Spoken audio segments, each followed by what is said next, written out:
So following to the notification of Mpox outbreak in DRC Congo and other neighboring countries and subsequent confirmation of the one case in Kenya, the Ministry of Health, in collaboration with the county governments, have instituted relevant preparedness and response measures, which include and not limited to the strengthening of the coordination amongst the national government players and the county government players. Remember, the one case that was detected was actually in Taita Taveta. So what we did was to give support to the county to ensure that we have a lot of surveillance around there, increased screening of every passenger or every traveler who is coming into the country.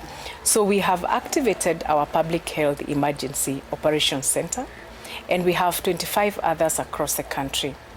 Then we have also enhanced our surveillance in the 47 counties and all points of entry. Last weekend alone, we were able to visit points of entry, ground points of entry, sea and air, just to check on the preparedness.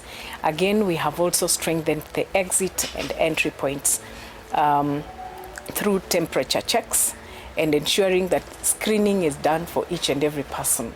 We are sensitizing the stakeholders around every entry point also to equally know the signs and symptoms, what they need to check for, what they need to do, the procedures and manuals that need to be followed at every entry point.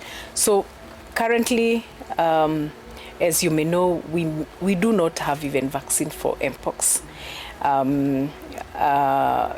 that is in the country.